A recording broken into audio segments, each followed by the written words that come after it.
नमस्कार मित्रों, मैं अमन कुमार सिंह अपने YouTube चैनल अमन स्टडी क्लासेस से आपका स्वागत करता हूं और मैं आपको इस काबिल बनाना चाहता हूं कि आप कोई भी एग्जाम आए तो आप उसमें हिंदी से ना डरें। तो उसको मानते हुए माँ सरस्वती को हम याद करते हैं और हम लोग क्लास शुरू करते हैं। आज हमारी क्लास शुरू होगी सबसे छोटी वर्ड से शुरू होगी, ध्वनि भाषा की कैसे उत्पत्ति हुई, यहाँ से शुरू करते हैं। तो आइए हम लोग शुरू करते हैं। देखिए, हम इस एक कहानी के माध्यम से शुरू करेंगे। कहानी उस समय की है जब हमारे पूर्वज जंगलों में रहा करते थे, घूमते रहते थे, जिसे नोमैड बोलते हैं, घुमंतु रहते थे और उनको कुछ ज्ञान नहीं था, लिखना पढ़ना कुछ ज्ञान नहीं था। अकेले घूम रहे हैं, जंगल में घूमने पे उनको डर भी है कि बड़े बड़े जानवर हैं, कहीं उनको काट ना ले, खा ना ले। अब यही सोचते हुए वो भ्रमण कर रहे हैं, ठीक ना। तब देखिए यहाँ से हम आते हैं।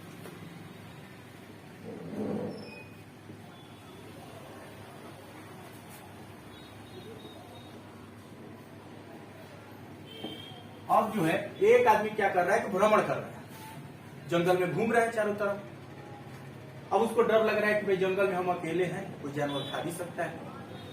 तब वो क्या कर रहा है, अब उसके पास कुछ है नहीं, वो कैसे बचे। तब तक वो घूमते घूमते क्या देखता है कि उसके जैसा एक और आदमी देखता है, उसके जैसा एक और आदमी देखता है। उसके मन में एक विचार आता है, भाव आता है कि अगर हम इस आदमी से कहें कि तुम मेरे साथ रहोगे तो हम दोनों मिल करके इस जंगली जानवरों से बच सकते हैं। ये बात क्या करता है, उससे कहता है इशारे में, कुछ ध्वनि निकाल कर।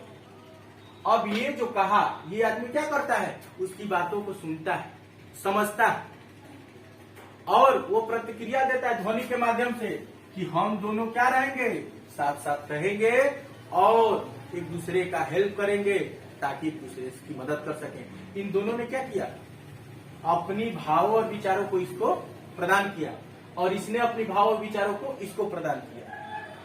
और यहीं से हमारी किस चीज की उत्पत्ति हुई, भाषा की। और यहीं से हमारी उत्पत्ति हुई भाषा की। हमने अभी तक भाषा के बारे में क्या पढ़ा है कि जब हम अपनी भावों और विचारों को किसी दूसरे को प्रदान करें और उसके भाव और विचारों को हम समझें तो इसी को भाषा कहते हैं। भाषा की यही परिभाषा हम पढ़े हम लोग बुक में। देखिए वही तो है, वही क्या कर रहा है, ये क्या कर रहा है तो अपनी भाव और विचारों को इसको प्रदान कर रहा है, इसकी बातों और विचारों को समझ रहा है। ये क्या कहना चाह रहा है, ये कहना चाह रहा है कि हम लोग साथ में रहेंगे तो बच सकते हैं। फिर ये भी क्या उसको दे रहा है कि हाँ भाई हम लोग साथ में रहेंगे और एक दूसरे का सहयोगी बनेंगे, बचेंगे, ठीक ना। यहाँ किसकी उत्पत्ति हो गई, भाषा की। अच्छा, लेकिन इनकी भाषा कैसी थी, इनकी भाषा मौखिक थी। कैसी भाषा थी, मौखिक भाषा थी, ठीक ना। इनकी भाषा अभी तक मौखिक ही चल रही है। अब ये अब यहाँ से निकलना शुरू किए हैं, घूमते जा रहे हैं, लोग से मिलते जा रहे हैं, बात कहते जा रहे हैं। और भाषा जो है, ये मौखिक भाषा जो है, अब भाषा क्या हो रही है, एक पीढ़ी से दूसरी पीढ़ी में जा रही है।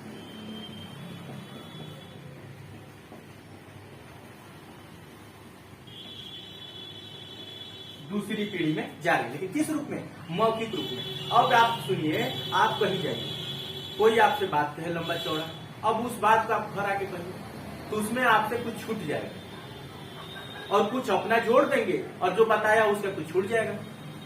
ये बड़ी समस्या होती थी।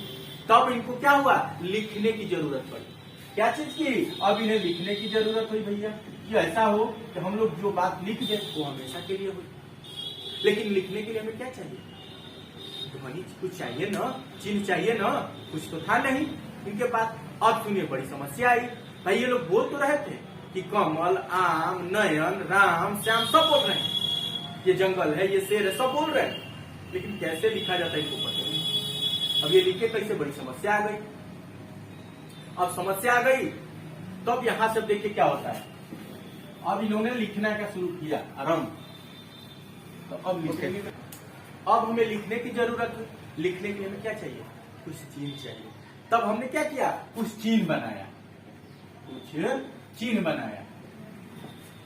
अ, र, म, क, ल, ये सब चिन्ह बनाए, ठीक है।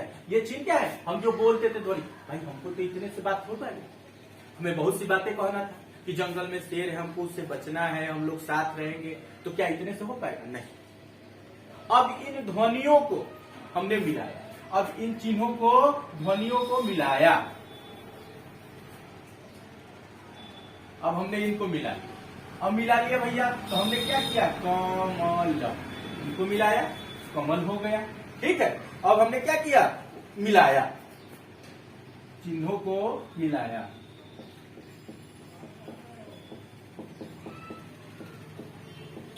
चिन्हों को मिलाया और क्या बन गया? कमल बन गया। ठीक है, अब चिन्हों को मिलाया, अब चिन्हों को मिलाया, कमल बन गया। हमने यहाँ राम बनाया, आम बनाया, अब मिला मिला के बना रहे। लेकिन क्या हम इससे भी बात को कह सकते हैं? अब जब ये चिन्हों को मिलाया तो हम किसकी उत्पत्ति हो गई? शब्द की। किसकी उत्पत्ति हुई? शब्द की। हमने सबको मिला दिया, चिन्हों को, ध्वनियों को मिलाया तो शब्द की उत्पत्ति। लेकिन क्या हम इससे भी बात को कह सकते हैं कि भाई आम, अब हमें कहना है कि आम मीठा लग रहा है, आम बहुत प्यारा होता है, आम पीला है, बड़ा मजेदार है, तो क्या हम केवल आम कहने से समझ पाएगा? नहीं। अब फिर हमें जरूरत है कि नहीं भाई, हमें और भी जरूरत है। अब हमने क्या किया? शब्दों को मिलाया, शब्दों को मिलाया। अच्छा भैया, अब शब्दों को क्या मिलाया? जब शब्दों को मिलाया कि आम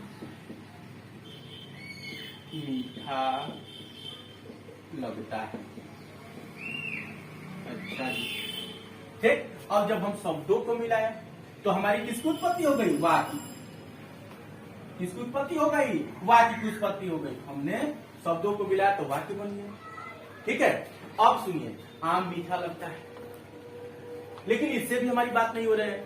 हमें कहना है कि आम मीठा लगता है, हमें आम चल के तोड़ना है, खाना है, तो एक वाक्य में भी नहीं समझ पा रहा है, ठीक ना?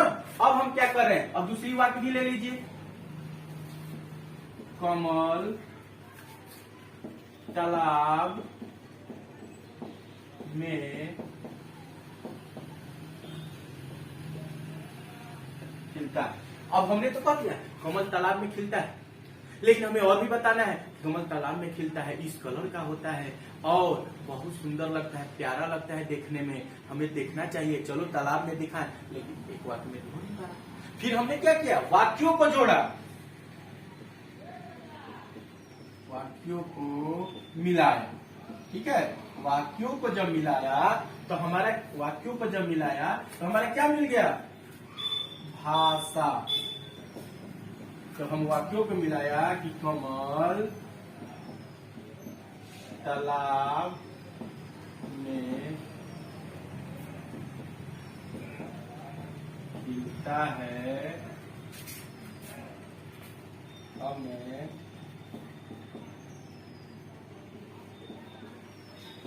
देखने में अच्छा लगता है।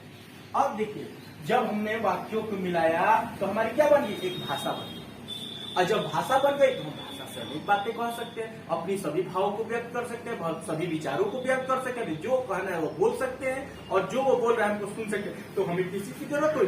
भाषा। तो हमारी भाषा कहाँ से बनी? जब हमने वाक्यों को मिलाया। लेकिन वाक्य कहाँ से आया? शब्द से, चिन्ह से। और ये चिन्ह क्या है? हमारा वर्ण है। ये चिन्ह क्या है? वर्ण। हमने क्या किया? हमने अभी तक पढ़ा कि मानव जो था एक दूसरे के साथ रहने के लिए कुछ ध्वनि निकाला, एक दूसरे से बात किया। किस रूप में बात किया? मौखिक रूप में। अब उसको लिखने के लिए हमने कुछ ध्वनियां बनाई। वो ध्वनियां क्या है? वर्ण। वो ध्वनियां क्या है? वर्ण। और ध्वनियों को जब मिलाया तो शब्द बना, और शब्दों को मिलाया वाक्य बना, और वाक्यों को जब मिलाया तो हमारी क्या बन गई? भाषा बन गई। अब हम अपनी बातों को बहुत आराम से कह सकते थे। जो भी कहना है आराम से कहिए, वो भी सुन रहा है, आपकी पूरी बातों को समझेगा, भावों को समझेगा। अब इससे हमारा देखिए दो चीज निकल के आए, भाषा की परिभाषा निकल गई, वर्ण की। अब हम इससे क्या कर सकते हैं? अभी तक आपने क्या पढ़ा है?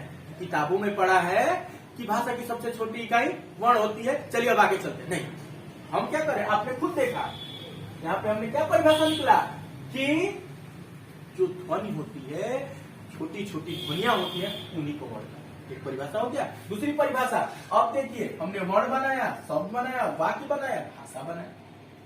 अच्छा, भाषा क्या है? बड़ी इकाई।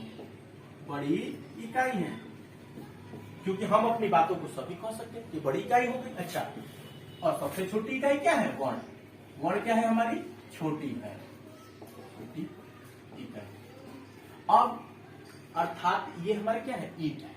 ईंट से हमने अपना दीवार बनाना शुरू किया, और भाषा क्या है? हमारा छत।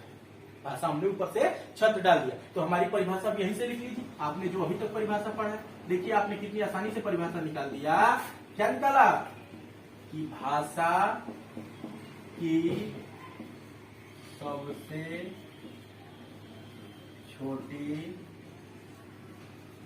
इकाई, भाषा की सबसे छोटी इकाई को वर्ण कहते हैं। निकला कि नहीं निकला? सबसे बड़ी क्या है इकाई? भाषा। और सबसे छोटी इकाई हमने क्या लिखा? वर्ण।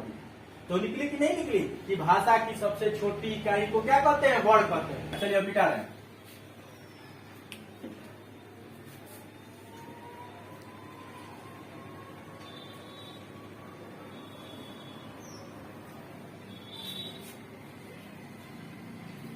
देखिए कभी कभी क्या होता है कि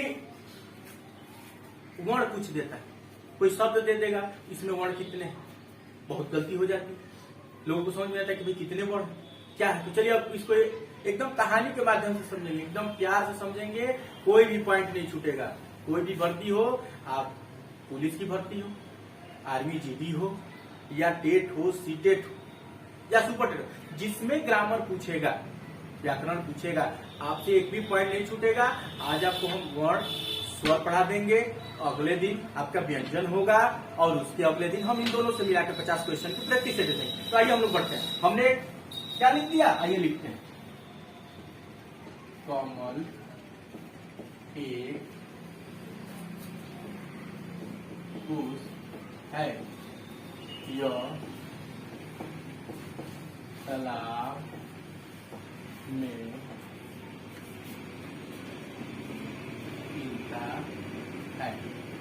हमने एक भाषा लिख दिया, हमने अपनी बातों को लिख दिया, और बातों को लिखते हैं हमने बातों और भावों को जो व्यक्त करते हैं उसी को तो भाषा कहते हैं। हमने लिख दिया कि कमल एक पुष्प है, यह तालाब में खिलता है। हमारी बात हमने कह दी, अपनी भाषा तो लिख दिया, तो हमारी क्या हो गई? भाषा। अब देखिए हम उल्टा चलेंगे और बताएंगे आपको। भाषा होगी। अब हमने फिर एक वाक्य ली, अब इसमें से हम क्या कर रहे हैं? एक वाक्य ले रहे हैं कि कमल एक पुष्प है। हमने एक वाक्य ले लिया, कमल एक पुष्प है। चलिए अब देखिए, अब इसमें से हम एक ले रहे हैं कमल। क्या ले रहे हैं? कमल। हमारे ये कमल क्या हो गया? सब। अब देखिए एकदम छोटे रूप में ले जाएंगे, सब। अच्छा, अब हम कमल के भी टुकड़े कर रहे हैं, क धन म धन ल। ये क्या हो गया? हमारा ध्वनि हो गया, वर्ण हो गया, सामने वर्ण। अच्छा, अब यहाँ एक क्वेश्चन उठता है कि अगर आपसे पूछा जाए कि कमल में कितने वर्ण है, कमल में कितने वर्ण है, तो कितने लोग कहते हैं कि 3? नहीं भैया, नहीं है। ये आप बोल सकते हैं कि नहीं। पेपर में जब आएगा तो आप इसको क्या, हमने वर्ण में क्या पढ़ा है? वर्ण में यही पढ़ा है, भाषा की सबसे छोटी इकाई। भाषा की सबसे छोटी इकाई को वर्ण कहते हैं। क्या ये सबसे छोटी इकाई है? नहीं। देखिए अ,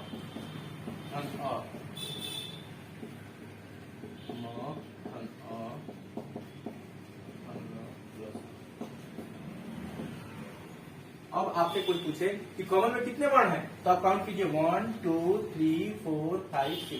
कितने हो गए? 6। लेकिन आपका एक यहाँ क्वेश्चन उठता है कि अगर हम इसको वर्ण कह रहे हैं, तो जब हम वर्णमाला पढ़ते हैं, वर्णमाला पढ़ते हैं उसमें क ख ग घ अंग, तो हम इनको वर्ण क्यों कहते हैं? हम इनको वर्ण क्यों कहते हैं? क्वेश्चन है। और मान लीजिए कि आपने तो यही जानता, आपने यही जाना, अभी तक बुक में पढ़े थे कि भाई क ख ग घ ये जो है वर्ण, वर्णों के समूह को वर्णमाला कहते हैं, ये वर्ण है। लेकिन फिर अब अगर वो है तो ये क्या? देखिए ये व्याकरण की दृष्टि से, व्याकरण की दृष्टि से, ठीक ना, व्याकरण की दृष्टि से ये है वर्ण। अगर पूछे कि कमल में कितने वर्ण, ये है।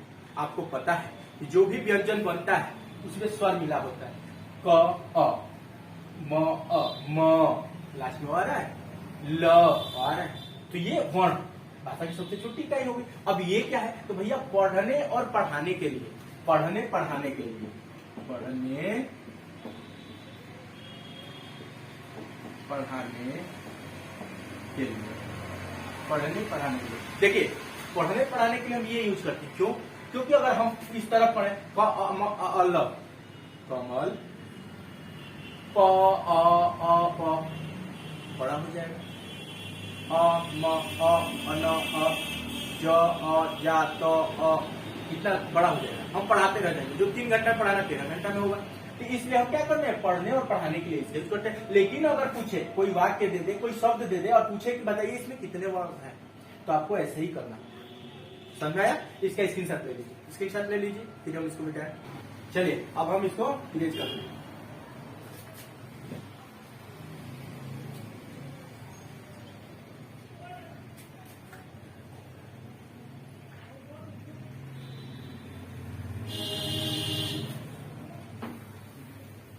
अब हमें तो नहीं लगता कि वर्ण में कोई दिक्कत, कि वर्ण किसे कहते हैं। भाषा की सबसे छोटी इकाई को क्या कहते हैं, वर्ण कहते हैं। हमने पढ़ा था, हमने कहानी के माध्यम से पढ़ लिया कि जब दो आदमी थे, कोई एक दूसरे की बात को नहीं समझ पा रहा था, दोनों के मन में ये भाव आया, विचार आया कि अगर हम साथ में रहेंगे तो एक दूसरे की हेल्प कर सकते हैं, सहायता कर सकते हैं, जानवरों से बच सकते हैं। उन्होंने एक ध्वनि निकाली, उस ध्वनि को हम क्या कहते हैं, वर्ण कहते हैं। और उसके बाद उन्होंने शब्द बनाया, भाषा बनाया, वाक्य बनाया, भाषा बनाया, और भाषा को हमने परिभाषा क्या पढ़ा था, भाषा के सबसे छोटी इकाई को ही वर्ण कहते हैं। ठीक है, अब सुनिए, अब हम आगे बढ़ते हैं वर्णमाला।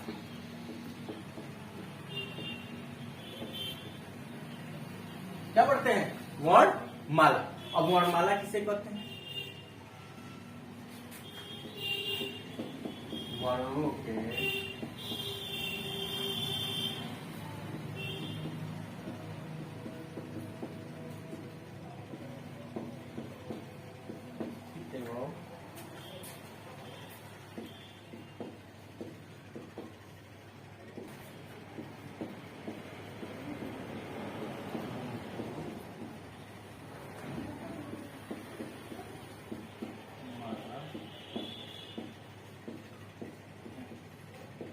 क्या दिया है कि वर्णों के व्यवस्थित एवं क्रमबद्ध समूह को वर्णमाला कहते हैं। समझा ना? वर्णों के व्यवस्थित एवं क्रमबद्ध समूह को वर्णमाला कहते हैं। अब देखिए, ये सुव्यवस्थित क्या होता है, व्यवस्थित। अब एक शब्द आया व्यवस्थित। व्यवस्थित का मतलब होता है जो जिसके आगे है,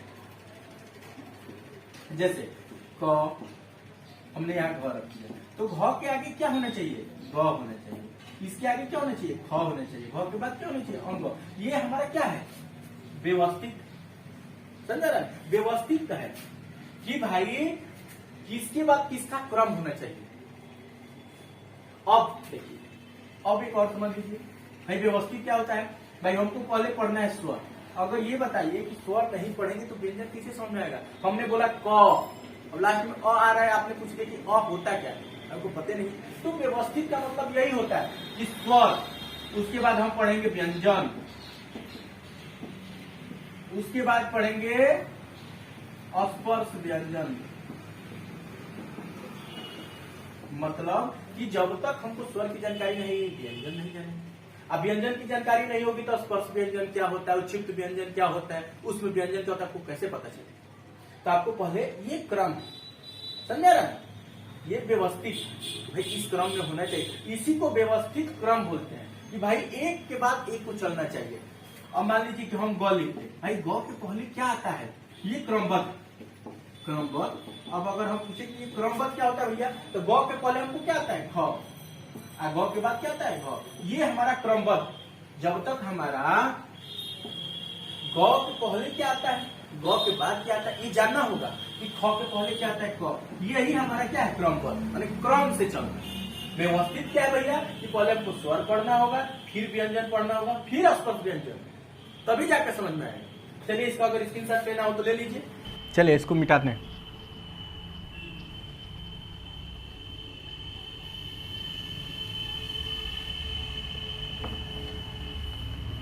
हाँ, अब ये क्वेश्चन उठता है, कभी कभी क्वेश्चन पूछ देता है बहुत आसान भाषा में कि वर्णमाला कितने होते हैं, वर्णमाला कितने होते हैं। तो कोई कहता 45 है, कोई कहता 52 है, सस्पिशन हो जाते हैं कि वर्णमाला कितने हैं। तो देखिए वर्णमाला दो तरह से होता है, एक पूछ दे कि वर्णमाला कितने हैं, आप 45 भी कह सकते हैं। आप पूछे कि वर्णमाला कुल कितने हैं, तब को 52 कहना।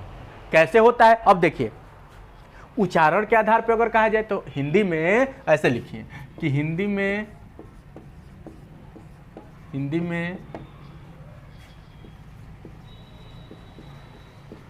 उच्चारण के आधार पर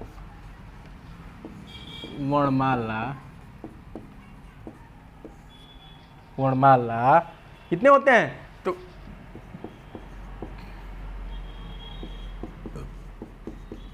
45 होते हैं। कितने होते हैं, 45 होते हैं। अब आपको मन में आया कि कैसे भैया, तो देखिए 10 स्वर हो जाते हैं अब प्लस 35 व्यंजन, ठीक है। दूसरी चीज अब आता है कि 52 होता है। अगर पूछे कि व्यंजन कितने होते हैं, वर्णमाला कितने होते हैं हिंदी में, तो आप कुल जब लगा दे कि कुल कितने होते हैं, तो आप लिखेंगे कि लेखन के आधार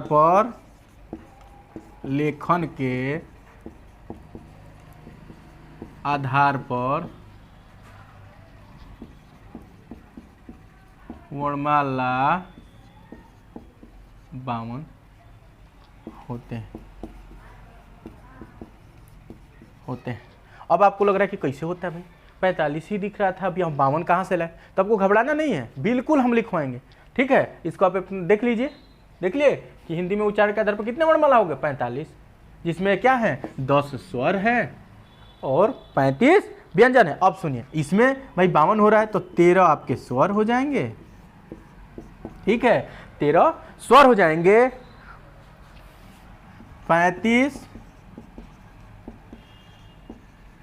35 व्यंजन हो जाएंगे और 4, यही मामला फंस रहा है कि ये 4 क्या होते हैं, तो यही 4 संयुक्त व्यंजन होते हैं, संयुक्त व्यंजन। अब जोड़िए 13 35, हाँ अच्छा यहीं से जोड़िए 35 4 कितना हो गया 39, 39 10 49 3 52, टोटल कितने हो गए 52 हुए कि नहीं हुए। चलिए अब इसकी शर्ट लीजिए फटाफट, अब बताएं कब कैसे क्या होता है, कितने कौन है। चलिए अब इसको हम मिटाते हैं।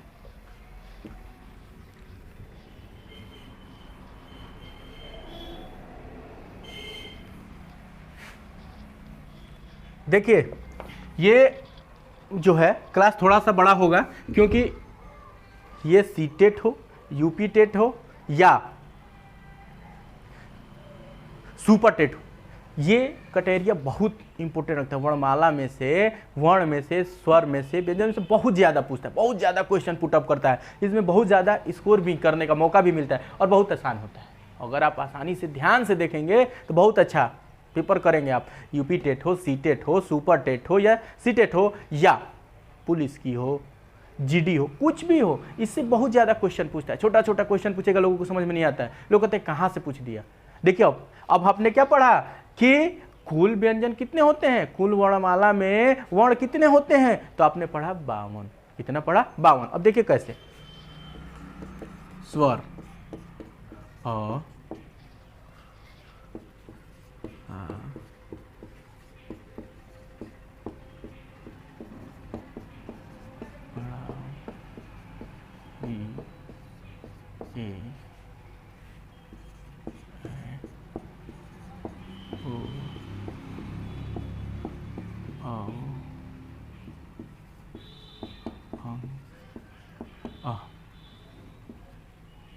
ठीक।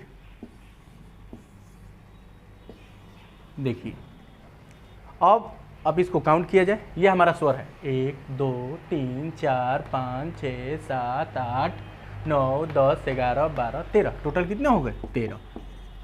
लेकिन अब देखिए इसको लिखते कैसे, ऐसे 10 + 3 = 13। क्यों भैया, क्योंकि देखिए इसमें अयोग वाह भी आ जाते हैं, अंग और अ को अयोग वाह भी कहते हैं। आगे चल बिल्कुल पढ़ाएंगे, आगे आपको मिलेगा कि अयोग वाह क्या कहते हैं।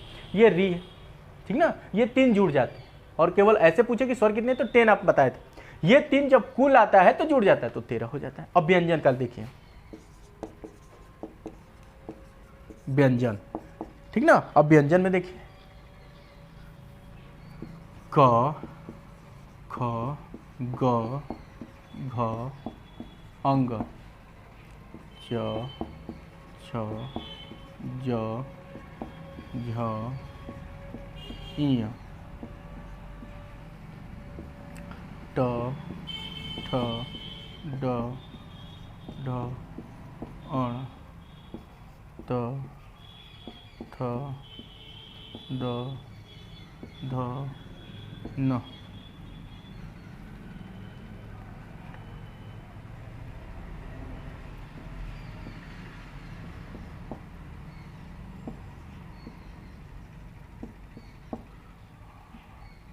त, थ, द, ध, न, प, फ, ब, भ, म।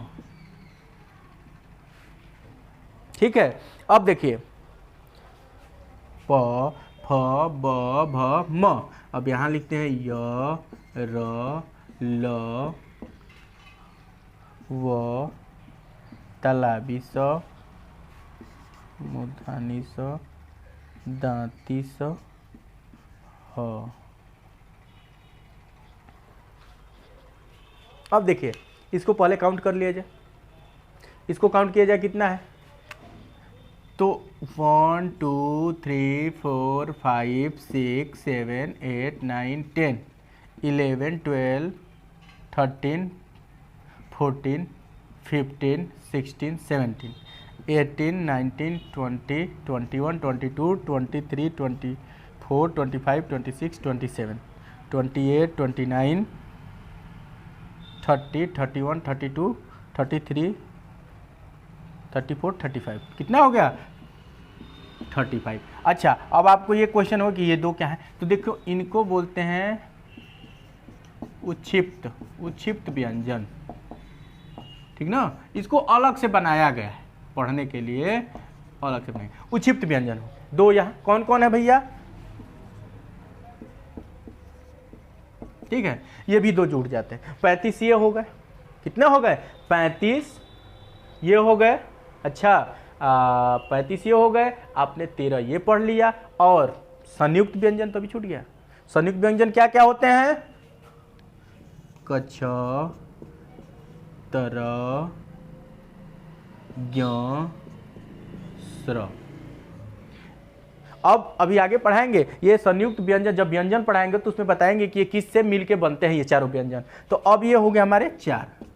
अब टोटल करिए, टोटल कितने हो गए भैया, तो टोटल अब जोड़ा जाए 13 स्वर हो गए, 35 ये हो गए और 4 संयुक्त व्यंजन हो गए। अब जोड़िए 35 4 39, 39 13 52 हुए कि नहीं, टोटल टोटल कितने हो गए 52 हो गए कि नहीं हो गए।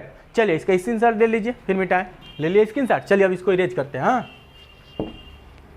एकदम आप घबराइए मत, एकदम आसानी से कहानी की तरह पढ़ते जाएंगे, एकदम सिंपल भाषा में पढ़ते जाएंगे और सबको समझ में आता जाएगा। आप घबराइए मत, हमारी वीडियो को 2 से 3 बार बस देखिए, क्लास को ज्वाइन कीजिए, 2 से 3 बार देखिए बस। आपको एकदम कभी के लिए वर्णमाला में से कोई भी क्वेश्चन पूछा, आपको हम बता रहे हैं, गारंटी दे रहे हैं कि कभी दिक्कत नहीं होगा, कभी दिक्कत नहीं होगा।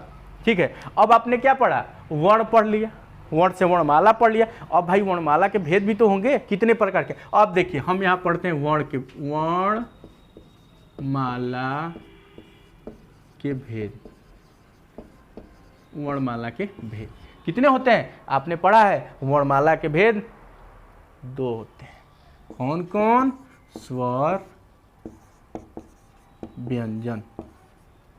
कौन कौन, स्वर और व्यंजन, स्वर और व्यंजन 2 होते हैं, ठीक ना। अब सुनिए, अब यहां से थोड़ा सा पढ़ भी जान लीजिए इनके बारे में। स्वर क्या होता है भैया, स्वर जो है जो बिना किसी के सहायता से बोले जाते हैं, जो बिना किसी के सहायता से बोले जाते हैं वो स्वर है। और व्यंजन क्या है, जो स्वर की सहायता से बोले जाते हैं, जो स्वर की सहायता से बोले जाते हैं वो व्यंजन है। और सुनिए, एक ये परिभाषा हो गई, दूसरी परिभाषा क्या है, दूसरी परिभाषा आप जो है ऐसे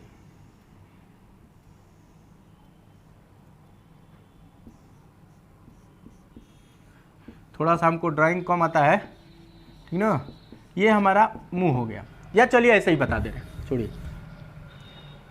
दूसरी परिभाषा क्या है कि स्वर क्या है भाई, स्वर को बोलते समय हमारे जो ध्वनियाँ होती हैं फेफड़े से हवा सीधे निकल जाती है, बोलने पे हवा सीधे निकल जाती है। और व्यंजन क्या होता है, जिसको बोलने पे हवा रुक के आती है। जैसे अब स्वर बोले अ, आ, ई, छोटी, बड़ी, छोटाऊ, कहीं आवाज़ तो नहीं रुक रहा है, हवा नहीं रुक रहा है मुंह में। अब व्यंजन को बोलिए क, ख, ख, देखिए यहाँ से रुक के आ रही है, ग, घ, रुक के आती है। तो क्या कर रहा है, स्वर में क्या होता है कि सांस जो है हवा सीधे निकल जाती है मुंह से। व्यंजन में क्या होता है, हवा रुक के आती है। तो स्वर और व्यंजन समझ में परिभाषा आ गया। चलिए अब स्वर शुरू करते हैं। आज हम लोग को स्वर ही पढ़ना है, ठीक ना। कल व्यंजन पढ़ाएंगे और उसके अगले क्लास में स्वर और व्यंजन वर्ण वर्णमाला से मिला करके आपको 50 क्वेश्चन दिया जाएगा, जिसको आप लगाइएगा। नहीं समझ में आएगा फिर हमसे कमेंट कीजिएगा, हम आपको बताएंगे। चलिए अब आते हैं हम लोग स्वर। अब हमारा हेडिंग बन गया स्वर। अब भैया स्वर कितने होते हैं, स्वर के कितने प्रकार हैं, ये क्वेश्चन आता है कि स्वर कितने होते हैं, कितने प्रकार होते हैं, ठीक ना। अब इसको देखना होगा कि स्वर भाई, अब इस सुनिए, स्वर जो होता है उच्चारण के स्थान पे भी होता है, मुंह बोलने के आधार पे भी होता है कि स्वर कितने हैं। अब भाई हम बोल रहे हैं तो स्वर भाई कि उसके कितने प्रकार हैं मुंह के आधार पे, ठीक ना। अब चलिए अब यहाँ से थोड़ा सा नोट्स देंगे। चलिए अब स्वर को शुरू करते हैं। अब सुनिए स्वर क्या है भाई, स्वर को 3 प्रकार विभाजित किया जाता है। कितने भागों में, तो 3 भागों में। देखिए स्वर को 3 भागों में विभाजित किया जाता है। 3 भागों में। अब भाई बात यह आई कि 3 भागों में तो विभाजित की जाती है, लेकिन कौन कौन। चलिए पहला शुरू करते हैं और पहला से ही हम लोग आगे भी बढ़ते हैं। उत्पत्ति के आधार पर, उत्पत्ति के आधार पर भैया जब बना होगा तो उसकी उत्पत्ति तो कहीं ना कहीं से हुई होगी। तो पहले हम क्या ले रहे हैं, उत्पत्ति के आधार पे कि उत्पत्ति हुआ तो हुआ, कौन पहले बना कौन बाद में बना, किससे कौन मिलकर बना। तो चलिए पहले उत्पत्ति के आधार पर पहला हम ले रहे हैं मूल स्वर। क्या ले रहे हैं, मूल स्वर। मूल स्वर का मतलब क्या होता है, आपने एक पेड़ लिया, आपने एक पेड़ दिखा, लेकिन ये बताइए पेड़ बना कैसे, जड़ ही तो है, बीज आपने मिट्टी में डाला, जड़ निकला, जड़ से पेड़ बना, तो हम पेड़ देख रहे हैं। लेकिन ठीक उसी तरह मूल माने क्या होता है, जड़।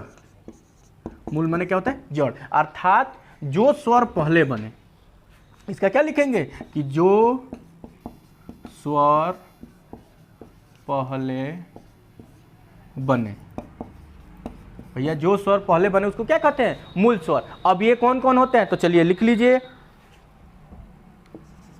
उदाहरण दे दीजिए कि अ, छोटी, छोटाऊ और री, यही 4 है। ये हमारे मूल स्वर कहलाए जाते हैं। माने इसका मतलब कि पहले यही बना और इसी से मिलकर के आगे बने और इसके बाद ही एक कोई स्वर बना। समझ में आ गया। चलिए इसका स्क्रीनशॉट लेना है, ले लीजिए। चलिए अब इसको हम इरेज कर रहे हैं, स्क्रीनशॉट ले लिए ना। चलिए अब आइए,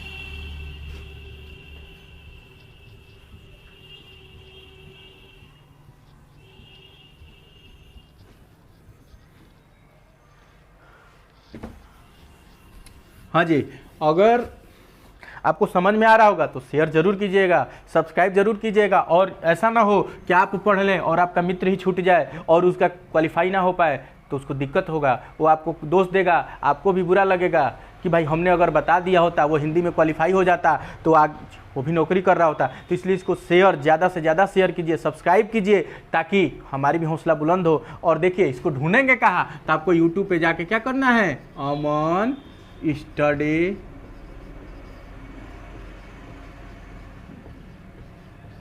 क्लासेज, अमन स्टडी क्लासेज जब डालेंगे हमारा लोगो मिलेगा, ठीक इसी शर्ट में हमारा लोगो मिलेगा। आप उस लोगो को देख लीजिएगा और उस पे जाकर आप क्लिक करेंगे, आपको वीडियो मिलना शुरू हो जाएगा। ठीक है, तो चलिए आपने क्या पढ़ा, उत्पत्ति के आधार पर। उत्पत्ति के आधार पर कितना पढ़े कि स्वर कितने होते हैं, 4, जिसको पहला जो उत्पत्ति के आधार पर हमने पढ़ा कि मूल स्वर, ठीक ना।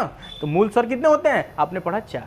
मूल स्वर कितने होते हैं? 4। अब दूसरी मूल स्वर हो गया। अब आते हैं दूसरा, उसमें दूसरा नंबर क्या है भाई? दीर्घ। क्या बोलते हैं? दीर्घ स्वर। अब दीर्घ स्वर क्या होता है भैया? दीर्घ स्वर क्या होता है? देखिए इसके बारे में लिखिए कि मूल स्वर को 2 बार जोड़ने पर दीर्घ स्वर बनता है। क्या पढ़ा आपने? कि मूल स्वर को 2 बार जोड़ने पर दीर्घ स्वर बनता है। अच्छा, अब चलिए मूल स्वर क्या क्या था? अ।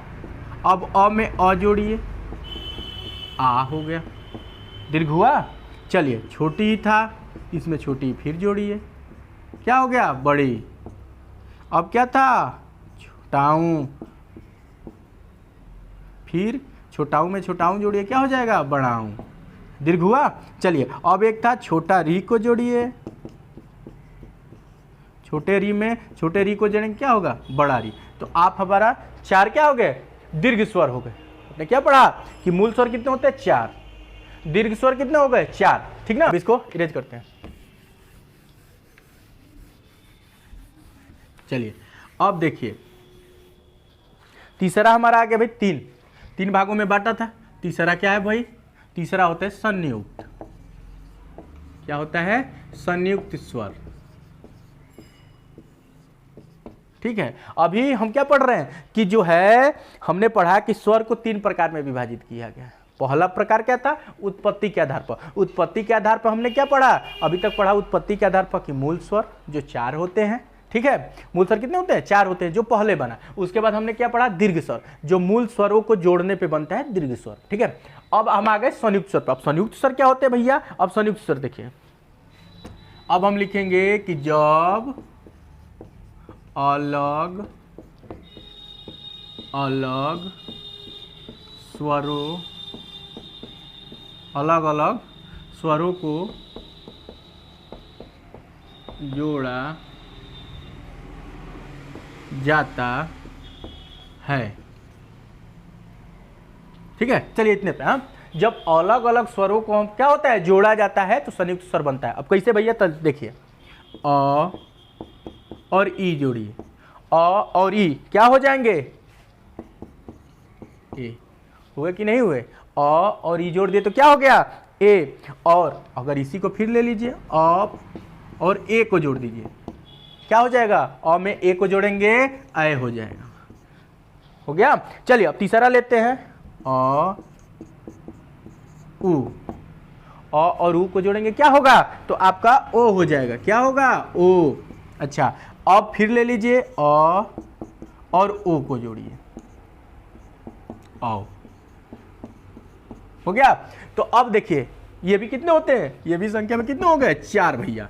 अब आपने क्या पढ़ा कि स्वर को जो है 3 प्रकार में विभाजित किया गया है। पहला हमने उठाया उत्पत्ति के आधार पर। उत्पत्ति के आधार पर कितने हो गए? 3। कौन कौन? मूल स्वर जो पहले बने वो 4 थे। उसके बाद दीर्घ स्वर, जो स्वरों को मूल स्वरों को माने आपस में एक जैसे स्वरों को जोड़ने पे बन रहा था, वो दीर्घ स्वर हो रहा था। और संयुक्त स्वर क्या था? अलग अलग स्वरों को जोड़ा जाएगा। जैसे अ में ई जोड़ा गया, अलग है, अ भी अलग है, ई भी अलग है, ए हो गया। अ में ए को जोड़ा गया, ए हो गया। अ में उ को जोड़ा गया, ओ हो गया। अ में ओ को जोड़ा गया, अ हो गया। अलग हुआ। ठीक है, अब सुनिए, चलिए अब एक क्वेश्चन आपको उठ रहा है कि भाई स्वर हमने पढ़ा कि स्वर के कितने प्रकार हैं। ठीक है, तो आपने पहले पढ़ा कि स्वर के 3 भागों में विभाजित किया गया है। ठीक ना? तो पहला हमने उत्पत्ति का उठाया था। चलिए आपको क्वेश्चन समझ में नहीं आ रहा होगा कि भाई इसको हम याद कैसे करेंगे, तो चलिए आप एक आसान ट्रिक दे रहे हैं। स्वर क्या है? स्वर कितने हैं? 1 2 3। कितने हो गए? 3। इसका मतलब कि भाई स्वरों को कितने प्रकार से विभाजित किया गया है? 3 प्रकार से। कितने प्रकार से? 3 प्रकार से। इसमें कितने हैं? 1 2 3, तो 3 प्रकार से विभाजित किया गया है। ठीक है, अब उसमें पहला उठाया था उत्पत्ति के आधार पे। उत्पत्ति के आधार पे इसमें 4 4 है, सब में 4 4 चलते चले जाएंगे। ठीक है। तो क्या पढ़ा कि स्वर, क्या पढ़ा स्वर। अब स्वर में हमने क्या पढ़ा था 1 2 3, माने स्वर को कितने भागों में बांटा गया, 3 भागों में विभाजित किया गया था। हमने पहला पढ़ा, क्या पढ़ा कि उत्पत्ति के आधार पे। अब दूसरा क्या पढ़ेंगे, मात्रा के आधार पर। अब दूसरा उसमें शुरू कर रहे हैं, मात्रा, मात्रा के आधार पर या उच्चारण के आधार पर, मात्रा के आधार पर या उच्चारण के आधार पर। ठीक है। अब चलिए मात्रा के आधार पर, उच्चारण के आधार पर कितने होते हैं भैया, तो देखिए हास्य स्वर,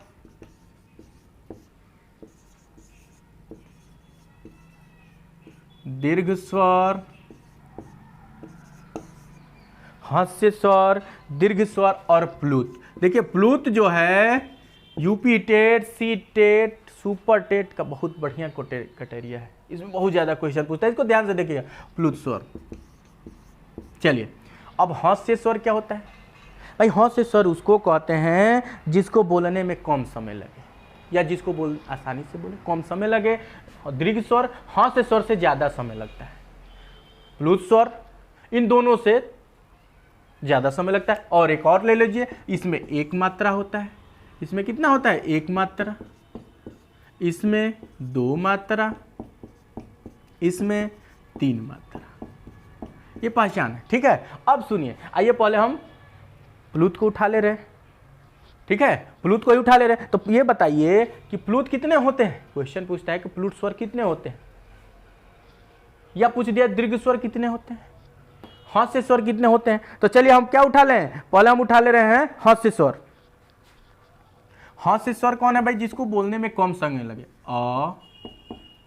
ठीक है, क्या हो जाएगा, अ, ई, कौन सा ई, छोटी और छोटा हूं, ये क्या है, हास्य स्वर। ठीक है। अब दीर्घ स्वर क्या है, अप्लुत स्वर। देखिए दोनों एक जैसे हैं। अगर आपसे एक क्वेश्चन पूछ दे कि प्लुत स्वर कितने होते हैं, इसी से देखिए अभी अब आप पढ़ेंगे प्लुत स्वर कितने होते हैं, तो आपको लिखना होगा कि प्लुत स्वर 8 होते हैं, 8 होते हैं। प्लुत स्वरों की संख्या कितनी होती है, 8 होती है। कौन कौन, आ, बड़ी, ठीक, आ, बड़ी, बड़ाऊं, ए, 2 3 5, री, ठीक है, ओ, ठीक है। कितने हो गए, 8 हो गए। अब आप सोच रहे होंगे कि भैया ये जो 8 दिख रहे हैं, देखिए ये री यहाँ होगा, अ, आ, यूं जो है आ, बड़ी ई, बड़ाऊं, उसके बाद री, ठीक है, उसके बाद आ जाएगा ए, ओ, ये हमारे 8 हो गए।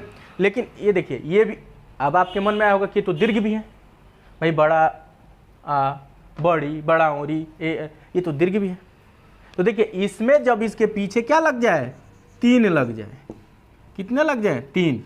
जब 3 लग जाएंगे तो ये आपका क्या हो जाएगा, प्लुत स्वर हो जाएगा। जिसके पीछे 3 लगा हो तो समझिएगा क्या है, प्लुत स्वर।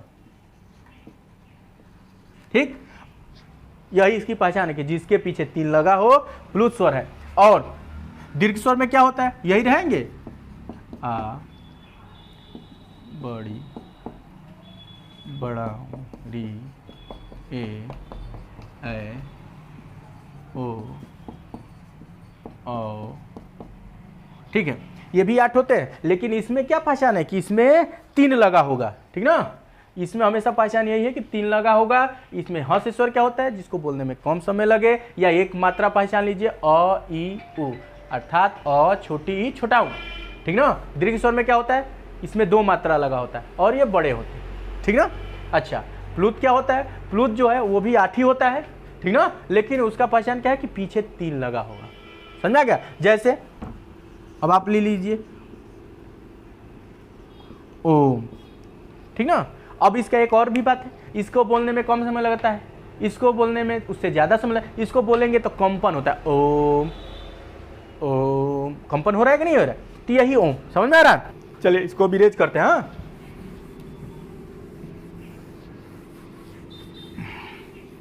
स्वर तो अच्छा खासा बड़ा हो गया, लेकिन घबराना नहीं है, आराम से पढ़ना है और आराम से 1 से 2 बार आप वीडियो देखेंगे, खूब बढ़िया से समझ में आ जाएगा और कोई भी इससे क्वेश्चन पूछे छूटेगा नहीं। चलिए अब हमारा क्या हुआ, हमने उत्पत्ति के आधार पर पढ़ लिया, मात्रा या उच्चारण के आधार पर पढ़ लिया। अब हम पढ़ेंगे जीभ के प्रयोग के आधार पर, जीभ के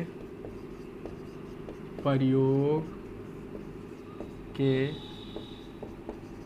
आधार पर। अब सुनिए, हम इस प्रकार से नोट्स लेके चल रहे हैं, इस प्रकार से आपको पढ़ाना चाहते हैं ताकि कहीं से भी क्वेश्चन पूछे आपसे छूटे ना। आप जब देखें, 1 बार 2 बार वीडियो देखे रहेंगे, जो क्वेश्चन आपके सामने आपको याद आ जाए, अरे ये तो ऐसे पढ़े थे, आपको 60 ट्रिक्स भी देते चलेंगे और पढ़ाते भी चलेंगे, दोनों होगा। आप घबराइए मत, 60 ट्रिक्स तो ऐसे ऐसे हमारे पास कि एक बार में 4 लाइन में पहला चैप्टर खत्म, दूसरा चैप्टर ऐसे पढ़ाएंगे, लेकिन पहले एक बार पढ़ लिया जाए और उसमें 60 ट्रिक्स भी चलता चलेगा। अब क्या है, जीभ के प्रयोग के आधार पर। चलिए अब जीभ के प्रयोग के आधार पर देखिए, खूब बढ़िया से पढ़ा दे रहे हैं। ये हो गई हमारी जीभ, ठीक है, ये हो गया हमारा जीभ। अब देखिए, ये हो गया हमारा अग्रभाग, अग्रभाग, ये क्या हो गया, मध्य भाग, और ये क्या हो गया, पश्च भाग। और जो भाग होंगे उसी के भाग से स्वर भी बना लीजिए कि क्या हो जाएगा, अब ये हो जाएगा हमारा पश्चिम स्वर, स्वर, ये हो जाएगा मध्य स्वर, ठीक है, और ये हो गया अग्र स्वर। चलिए अब देखिए, हो गया। अब सुनिए, आइए एक ट्रिक देते हैं, उसी ट्रिक से आप समझ जाएंगे। 2 ट्रिक देंगे, इसका 2 ट्रिक देंगे जीभ के आधार पे, और दोनों एक से एक लाजवाब होंगे। पहला, आइए अब उसी से आप निकाल लीजिए, आओ उल्लू पीछे पीछे, आओ उल्लू पीछे पीछे, आ को छोड़ो बीचे बीचे। अब देखिए, आओ उल्लू पीछे पीछे, अ को छोड़ो बीचे बीचे, ठीक है। अब सुनिए, अब यहां से हम उठाते, अ को कहां छोड़ना है, बीच में, अर्थात अ क्या है, मध्य स्वर है, अ क्या है, मध्य स्वर है, समझा क्या। और अ क्या है, मध्य स्वर। अब अ तो निकल गया। अब यहां से आते हैं, आओ उल्लू पीछे पीछे, माने ये पीछे पस स्वर के बारे में कह रहा है। आ, देखिए यहां अ हम क्यों नहीं ले रहे हैं, क्योंकि अ जो है यहां चला गया, आ हो गया, ठीक है। ओ भी लेंगे और औ भी लेंगे, छोटाऊ भी लेंगे, बड़ाऊ भी लेंगे। क्यों ले रहे हैं, क्योंकि देखिए अब यहाँ ओ भी ले रहे हैं, अ भी ले रहे हैं, लेकिन यहाँ अ क्यों नहीं ले रहे हैं, क्योंकि अ जो है यहां लगती है, ठीक है। अब ये सब यहां चले जाएंगे पस स्वर में, पस स्वर में लिख दीजिए भैया, क्या क्या, आ, ओ, औ, और छोटाऊ बड़ाऊ। अब देखिए इसको क्रम में भी कर सकते हैं, ठीक ना। इसको क्रम में आपको लिखना हो तो क्या लिखेंगे, आ, छोटाऊ बड़ाऊ, ओ, ओ। देखिए अब ये मत सोचिएगा कि सर जो है पहले ऐसे ही लिख देते, नहीं, ये हमने जैसे आपको ये 60 ट्रिक्स दिया था उसके हिसाब से, यही क्या आते हैं, यही 5 जो है हमारे पस स्वर हो गए। अच्छा, अब अग्रभाग क्या होता है भैया, अब इनको छोड़ो बीचे, अब जो बच गया वही है, तो क्या क्या बच गया, छोटी ई, बड़ी ए, ऐ, यही ना बच गया जी, सॉरी, अग्र जो है अग्रभाग में क्या, अग्र स्वर क्या बच गया, तो अग्र स्वर आपका बच गया ई, बड़ी ए, ऐ, यही ना बचा है। तो आपका हो गया कि नहीं, पश्य भाग अर्थात पश्य स्वर, आ, ओ, औ, उ, बड़ाऊ, ठीक। मध्य भाग में अ क्या था, आओ उल्लू पीछे पीछे, अ को छोड़ो पीछे पीछे, अ हमने बीच में छोड़ दिया, मध्य स्वर हो गया। अग्रभाग में, अग्र में क्या था, अब जो बच जा रहा है वो अग्र में ले लीजिए, ई, बड़ी ए, हो गया।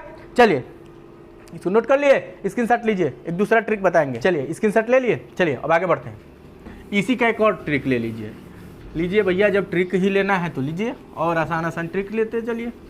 लीजिए, आप भी कहेंगे क्या पढ़ा है आज, एक नंबर, 1 मिनट में आपको ट्रिक समझ में आया। अब जो है फिर हम लोग पढ़ रहे हैं जीभ के प्रयोग के आधार पे, ठीक है। अब चलिए, अपने पहला क्या पढ़ा था, अग्रस्वर, यही ना पढ़ा था कि अग्रस्वर। दूसरा क्या पढ़ा था, मध्य स्वर। चलिए भैया, तीसरा पश्च स्वर, यही ना 3 पढ़े थे, हाँ, कि पश्च स्वर। चलिए, अग्र, अग्र को लिखिए अग्रीय, अग्रीय क्या है, अग्रीय। अब इसको पढ़िए तो अग्रीय, अग्र माने आगे, इसको तोड़िए, अग्र ई, अग्र ई, अग्रीय, ई, ये आ रहा है कि नहीं आ रहा है, तो हम इसका मतलब क्या हो गया, ई ए हो गया, अग्रीय, ठीक। अब आपको मध्य स्वर बस याद रखना है। क्या इसमें याद रखना है कि मध्य स्वर, मध्य स्वर क्या होता है, अ, मध्य स्वर आपको बस याद रखना है, अ। अच्छा भैया, जब ये भी हो गया, ये भी हो गया, तो बचा क्या, जो बचा वो पश्च स्वर हो जाएगा। तो क्या बचा, आ, ठीक है, छोटाऊं, बड़ाऊं, ठीक ना, ओ, हो गया। बस एक सूत्र याद रखना है, अग्र माने अग्रीय, अग्र माने अग्रीय, अग्र ई, बस इसको तोड़ अग्रीय याद कर लेना है। अग्र से अग्रीय बना है, अग्र ई, हो गया। अब मध्य स्वर को हमेशा याद रखना है कि बस अ, उसके बाद जो बचा फटाक से मारिए किसमें, पश्च स्वर में। आपका हो गया। चलिए, अब जो है, अब इसका स्क्रीनशॉट लेना है तो ले लीजिए। चलिए, अब इसको मिटाते हैं, ठीक ना। अब देखिए, आपने पढ़ लिया। अब देखिए, कभी कभी एक क्वेश्चन आ जाता है कि अर्धसंवृत स्वर कौन से होते हैं, ठीक ना। अर्धसंवृत स्वर कौन से होते हैं, संवृत स्वर कौन से होते हैं, विवृत स्वर कौन से होते हैं, ये क्वेश्चन आ जाता है, ठीक ना। ये हर जगह मिलता भी नहीं। तो चलिए हम आप लोगों को पढ़ा दे रहे, ठीक ना।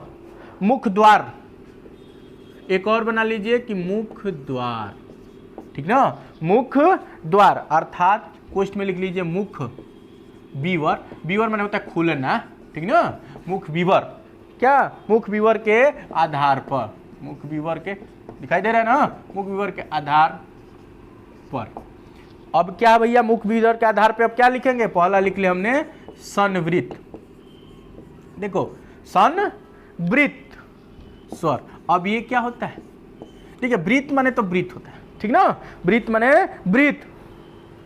अब इसका में क्या होता है कि इसको बोलने में आपका मुंह जो है क्या हो जाए, सकरा हो जाए, क्या हो जाए, मुख द्वार सकरा हो जाए। इसके उच्चारण में मुंह सकरा, सकरा माने पतला होता है, छोटा हो जाए, सकरा हो जाए। भाई अब क्या है भाई, सकरा हो जाए, तो ये कौन कौन से हैं, देखिए उदाहरण ले लीजिए। क्या क्या है भैया, ई, बड़ी, छोटाऊं, बड़ाऊं, ठीक है, 4 होते हैं। अब देखिए, अब इसको बोलिए ई, बड़ी, बड़ाऊं, छोटाऊं, देखिए ये दोनों चिपका रहा है, बस थोड़ा सा मुंह खोल रहा है, सकरा पतला खुल रहा है, तो ठीक ना, ये 4 होते हैं, ठीक है। अब चलिए दूसरा, आप देखिए, दूसरा हम क्या लेते हैं, अब हमने ले लिया अर्धसंवृत, अर्धसंवृत स्वर। अब ये क्या होते हैं भैया, अर्धसंवृत स्वर। अब ये क्या होते हैं, अर्धसंवृत में क्या होते हैं, इसके उच्चारण में मुख क्या होता है, द्वार थोड़ा सा कम सकरा होता है, मतलब थोड़ा सा कम चिपकता है, अर्थात उससे थोड़ा ज्यादा खुला रहता है। इसमें इसके उच्चारण में क्या होता है, मुंह कम सकरा होता है, कम सकरा होता है। कम सकरा का मतलब कम पतला होता है, ठीक ना। अब ये कौन कौन होते हैं भैया, लिख लीजिए, उदाहरण ले लीजिए इसका, आपको समझ में आ जाएगा। और देखिए, जो भी वर्ण हो स्वर हो, व्यंजन हो, ये तीनों टॉपिक ऐसे होते हैं कि बोल के ही समझने में आसान होता है। जितना बोलेंगे, बोल के समझ में आपको खुद समझ में आ जाएगा कि ये कौन कौन से, ठीक ना। अब ये देखिए, ये क्या होते हैं, ए और ओ। इसको बोलिए ए ओ। देखिए खुल रहा है, थोड़ा सा उससे ज़्यादा खुल रहा है, ये पूरा भी नहीं खुलेगा, ये भी बात है, पूरा नहीं खुलेगा। ए, ये दोनों चिपका हुआ है। ओ, देखिए खुल रहा है, खुल तो रहा है लेकिन ये चिपका हुआ है, लेकिन इससे ज़्यादा खुला है। ये क्या था, ई, देखिए इतना, ओ थोड़ा सा बड़ा, तो इससे ज़्यादा ये खुलेगा, ठीक ना।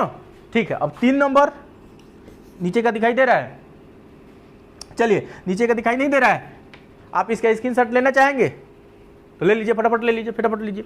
चलिए अब इसको इरेज करते हैं।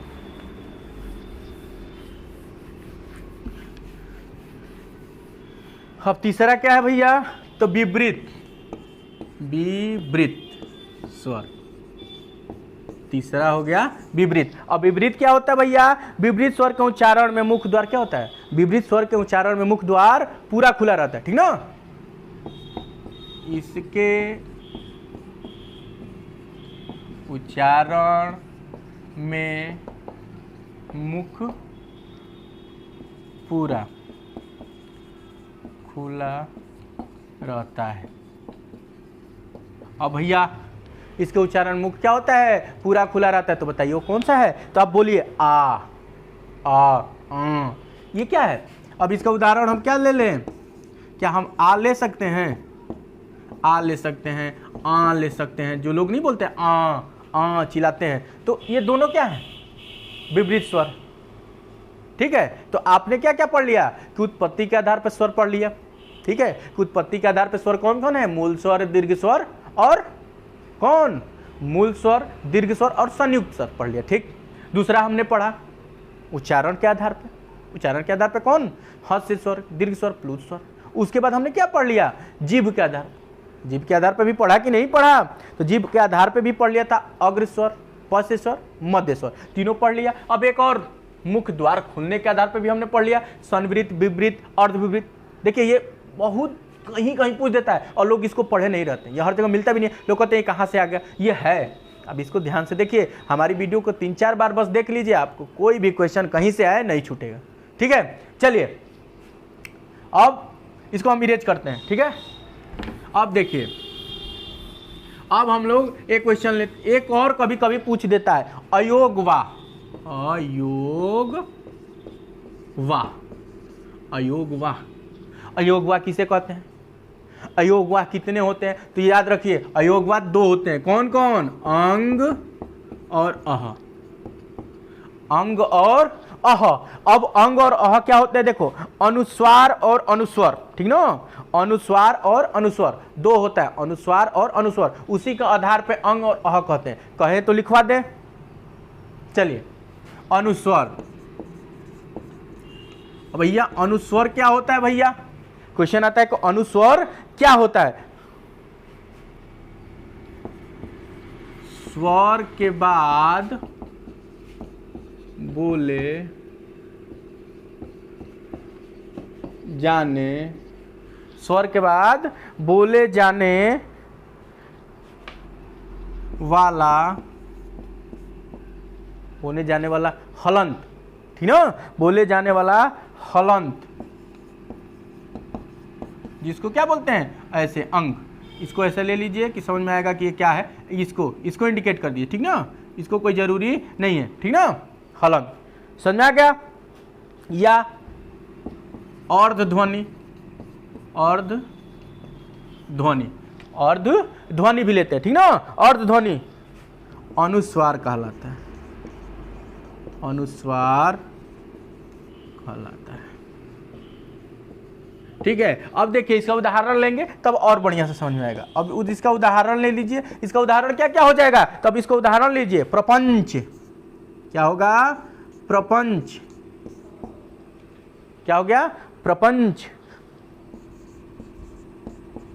कंठ, दिख रहा है, प्रपंच हो गया, कंठ हो गया, क्या है, यही अनुस्वार है।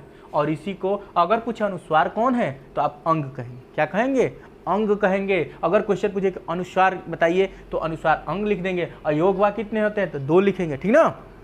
चलिए अब देखिए दूसरा, विसर्ग, यही लिख दे रहे हैं विसर्ग, ठीक ना। विसर्ग ध्यान से देखिए, विसर्ग, विसर्ग, विसर्ग क्या है भैया, महाप्राण सूचक, महाप्राण सूचक स्वर। अब सुनिए, स्वर तो आप जानते थे, अब महाप्राण क्या होता है, तो देखिए आप जो है महाप्राण, अल्प प्राण, ये सब आप पढ़ेंगे आगे, बिल्कुल आप पढ़ेंगे कि महाप्राण क्या होता है, महाप्राण कौन कौन से हैं, अल्प प्राण क्या है। देखिए तो आप एक वक्त में बता देते हैं, अल्प प्राण क्या है, जिसको बोलने में मुख से हवा कम निकले, महाप्राण जिसको बोलने में हवा ज्यादा निकले। अब मान लीजिए महाप्राण सूचक स्वर, अब ये कौन है, जैसे अब इसका उदाहरण ले लीजिए, उदाहरण से देखिए आप समझ जाएंगे। प्रातः, संभवतः, अर्थात देखिए विसर्ग को जो है आप देखे होंगे ऐसे इंडिकेट भी करता है।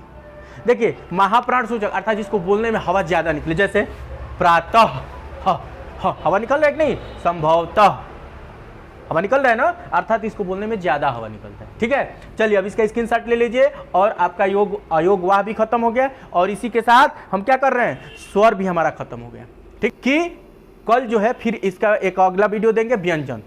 आज जो स्वर हो गया, कल व्यंजन पढ़ाते रहे, और इन दोनों के पढ़ाने के बाद आपको 50 क्वेश्चनों की हम क्या दे देंगे, मॉडल पेपर दे देंगे। 50 क्वेश्चन रहेंगे जिसमें स्वर, व्यंजन, उसके बाद अर्ध स्वर क्या है, और सुनिए स्वर व्यंजन हो गया, उसके बाद आपको ये भी मिलेगा अयोग्य क्या है, वर्ण कौन है, क्या है, सबके बारे में आपको क्वेश्चन दे देंगे, आपको उसका हो जाएगा। अब चलिए इसको हम इरेज करते हैं। देखिए अब आपको एक क्वेश्चन, दो क्वेश्चन ऐसा बताएंगे जो कहीं मिलता नहीं है, और क्वेश्चन में जब आ जाते हैं तो बच्चे उसको देख के परेशान हो जाते हैं कि हमने तो आज तक कहीं पढ़ा नहीं है, किसी गुरुजी ने पढ़ाया नहीं है, बुक भी बहुत कम देता है। तो चलिए देखिए हम पढ़ा दे रहे हैं। अब आता है आगत स्वर। भाई ये क्वेश्चन पूछ देता है कि बताइए, 4 ऑप्शन दे देगा, क, ख, चलिए ग, ठीक ना, तीसरे ऑप्शन पे दे दिया ग, और चौथे ऑप्शन पे दे दिया आ। अब ये कहेगा, ये बताइए इसमें से आगत स्वर कौन है, ठीक ना। आप क्या कहेंगे, आगत स्वर, आगत स्वर क्या है, तो आपको लगाना होगा आगत स्वर क्या है, ये आगत स्वर क्या ये है। तो आगत स्वर के हम क्या लिखेंगे कि आगत स्वर जो है आ होता है। अच्छा, अगर ये पूछे कहाँ से, तो अंग्रेजी से, अंग्रेजी से, समझा गया कि आगत स्वर कहाँ से आता है, अंग्रेजी से। ठीक, अच्छा दूसरा एक और क्वेश्चन पूछ देता है कि ये बताइए कि अर्ध स्वर। देखिए इस पे बड़ा फोकस कीजिएगा, ये बहुत क्वेश्चन पूछता है कि अर्ध स्वर। आपने तो ये पढ़ लिया कि स्वर क्या है, व्यंजन क्या है, स्वर के भाग पढ़ लिए, लेकिन आप तक अभी तक तो ये नहीं पढ़ा कि अर्ध स्वर होते कौन कौन है, ठीक ना। अर्ध स्वर कौन कौन होते हैं, तो 2 होते हैं। आइए क्वेश्चन पूछता है, बहुत ज्यादा पूछता है, इसको ध्यान रखिएगा। इसको हम कहेंगे कि IMP में लगा लीजिए, मोस्ट इंपोर्टेंट प्रश्न, ठीक ना। अर्ध स्वर क्या होता है, य और व, य और व को य व, इसको हम क्या बोलते हैं, अर्ध स्वर में मानते हैं। ठीक है, समझ में आ गया। अब आपने आज क्या क्या पढ़ा, आपने पढ़ा वर्ण, शब्द, भाषा, ध्वनि, ठीक ना। उसके बाद हमने क्या पढ़ लिया कि भाई स्वर कितने प्रकार के होते हैं, कौन कौन के आधार पे होते हैं, सब आपने पढ़ लिया। हमारी वीडियो को 2 बार देखिए और उसके बाद लाइक कमेंट जरूर कीजिएगा। और यहीं पे हम इस क्लास को समाप्त करते हैं। कल व्यंजन होगा हमारा इसी क्लास, ठीक ना। और इसको ज़्यादा से ज़्यादा शेयर कीजिए ताकि कोई भी फ्रेंड ना छूटे, और सब्सक्राइब और शेयर जरूर करिएगा। ठीक है, थैंक्स।